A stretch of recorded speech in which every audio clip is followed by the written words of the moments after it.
The iPhone 16 Pro gets a bigger display and the 5x tetra prism zoom from the Max without a price hike. Add in promising Apple Intelligence features, a smarter Siri and longer battery life, and this is a compelling flagship phone value. I just wish the charging speed got a boost and that visual intelligence and ChatGPT weren't coming later. Between the iPhone 16 Pro and 16 Pro Max, the latter seems like a bigger deal because of its enormous 6.9-inch screen, but I am telling you, the iPhone 16 Pro should not be overlooked. I have been using both of these new iPhone Pros side by side, and I think the regular iPhone 16 Pro is a better value for $999.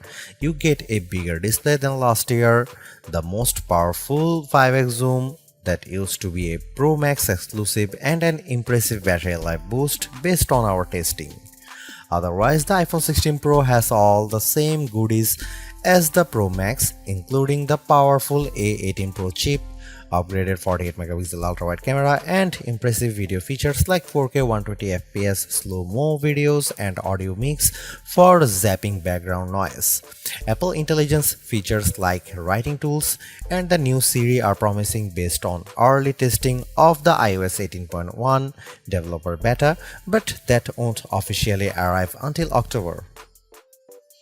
As you will see in my iPhone 16 Pro review, this is ounce for ounce one of the best phones you can buy and the best iPhone for power users on a budget, even if there's not a truly wow feature yet for Apple Intelligence yet. The iPhone 16 Pro goes on sale September 20 and starts at $999 for 128GB of storage. It's worth noting that the iPhone 16 Pro Max features 256GB of capacity in its base model. The good news is that you can get 256GB of storage for $100 less than the iPhone 16 Pro Max, and you get the same max storage option of 1TB for those willing to really splurge. The iPhone 16 Pro is still a compact phone, but there is a trade-off with getting a larger display. It's now more of a mid-size phone now as opposed to a small phone as the size and weight have grown. This handset measures 5.89 by 2.81 by 0.32 inches and weighs 7.03 ounces, compared to 5.77 by 2.78 by 0.32 inches and 6.6 ounces for the iPhone 15 Pro. So the new iPhone is taller and wider and just as thin, but there's some more heft to it. The good news is that the iPhone 16 Pro is still easy to use with one hand as Apple made the bezels thinner. The design should be more durable too, as Apple claims that the ceramic shield display is 50% tougher. Plus, the band is still made of titanium, which is more durable than aluminum. The iPhone 16 Pro colors aren't very flashy compared to the regular iPhone 16. There's white titanium, black titanium, natural titanium, and the new desert titanium, which is like a soft rose gold. I prefer the desert hue because it looks new.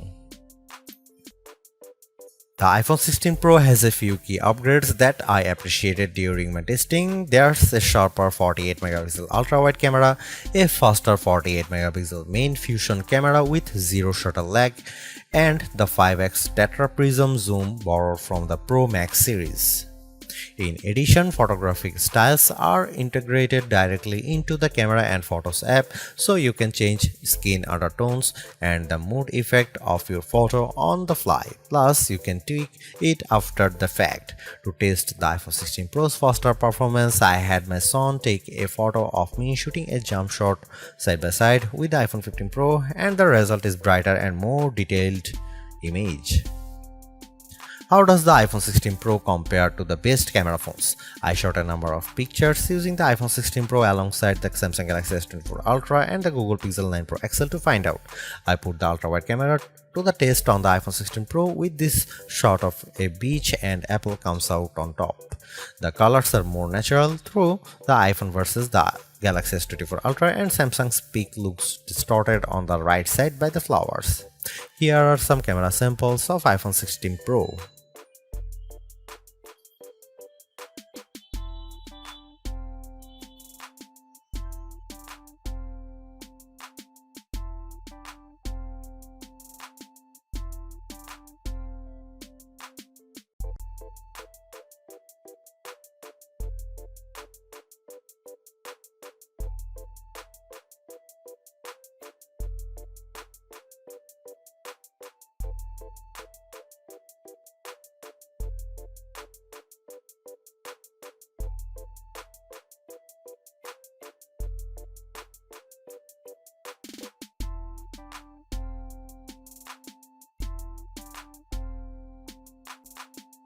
Overall, the iPhone 16 Pro is arguably the best flagship phone under $1,000.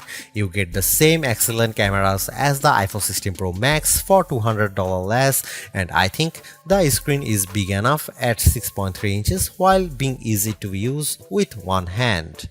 I also like the improved battery life, handy camera control, and compelling audio mix feature for videos. The Apple Intelligence capabilities such as writing tools, the new Siri, and cleanup show promise, but some of the more exciting features like ChatGPT integration, image background, and the Google Lens like visual intelligence are coming later. In terms of the competition, I think the Galaxy S24 Plus and Google Pixel 9 Pro have more compelling AI features right now, but I prefer the camera system from the iPhone in many cases and the extra performance from its A18 Pro chip. Should you upgrade to the iPhone 16 Pro? If you have an iPhone 13 Pro or older phone, I'd say yes. And if you have an iPhone 14 Pro, I'd say wait to see how well Apple Intelligence works once it fully rolls out before you buy.